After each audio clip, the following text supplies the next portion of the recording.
ایک دکاندار، ماشاء اللہ بہت مال ہے، اچھی کمائی ہوگی۔ ایک بوڑھی عورت سبحان اللہ سبحان اللہ سبحان اللہ۔ اور ایک بکری۔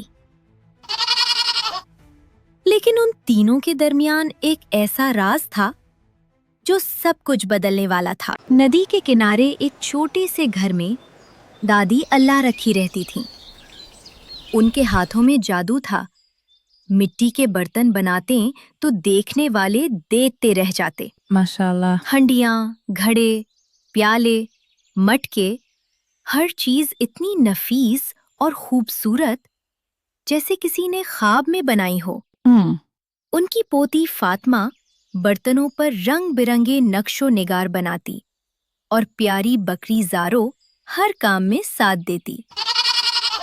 زارو دادی کے ساتھ جا کر ندی سے لال چکنی مٹی لاتی۔ دادی، آج کا گھڑا تو بہت ہی پیارا بنا ہے، دیکھیں کیسے پھول کھلے کھلے لگ رہے ہیں اس پر۔ بیٹی، تمہارے ہاتھوں میں اللہ نے ہنر دیا ہے، یہ برتن بازار میں اچھے داموں بکیں گے انشاءاللہ۔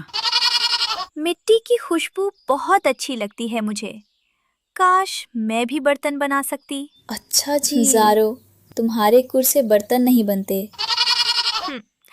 اچھا، میں مٹی گونتی ہوں دادی، تم آرام کرو۔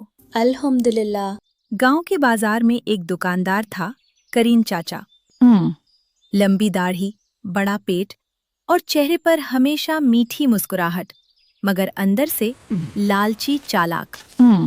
وہ گاؤں کے غریب کاریگروں سے سستے داموں چیزیں خریدتا اور شہر کے بازار میں 3-4 گنا مہنگی بیچ دیتا۔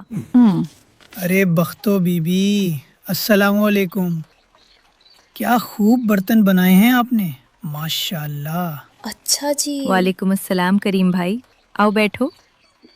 بختو بی بی، میں آپ کے سارے برتن خریدنا چاہتا ہوں، مگر بازار میں مانگ کم ہے، اس لیے زیادہ نہیں دے سکتا۔ یہ بڈھا جھوٹ بول رہا ہے۔ چپ رہو زارو۔ یہ 20 برتن ہیں، میں 500 روپے دے سکتا ہوں بس۔ ارے کریم بھائی، ایک برتن بنانے میں 2 دن لگتے ہیں، مٹی، رنگ، محنت سب کا خرچ ہے، 500 میں تو لاگت بھی نہیں نکلتی۔ تو پھر کیا کریں، یہی مارکیٹ ریٹ ہے۔ ارے دادی اللہ رکھی نے سوچا اور چپ چاپ 500 روپے لے لیے۔ الحمدللہ۔ فاطمہ کو بہت دکھ ہوا۔ دادی، آپ نے کیسے مان لیا؟ اتنی محنت کے بدلے اتنے کم پیسے؟ بیٹی، ابھی صبر رکھو، دادی بوڑھی ہے، بے وقوف نہیں۔ اوہو، دادی کے ذہن میں کچھ پک رہا ہے۔ اگلے دن دادی اللہ رکھی نے فاطمہ کو بلایا اور آہستہ آہستہ اپنا منصوبہ سمجھایا۔ اچھا جی دادی، یہ تو کمال کا آئیڈیا ہے۔ مجھے بھی بتاؤ۔ زارو، تمہارا کام صرف ایک ہے، جب میں اشارہ کروں تب کریم چاچا کی دکان کے سامنے کھڑے ہو کر زور زور سے میں کرنا۔ بس یہ تو میں سارا دن کر سکتی ہوں۔ ماشاءاللہ۔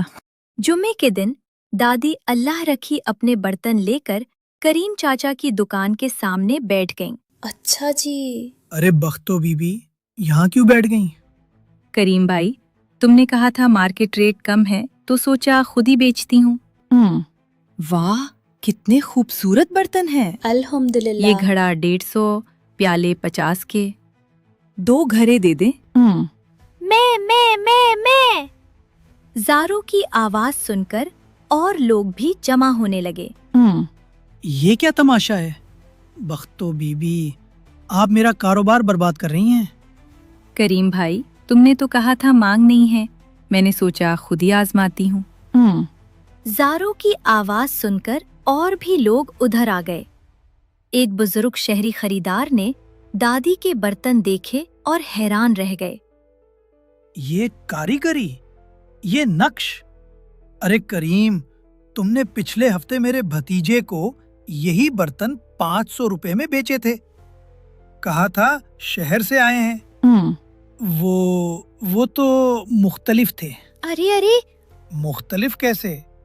یہی نقش، یہی مٹی، یہی رنگ۔ تم نے اس بوڑھی خاتون سے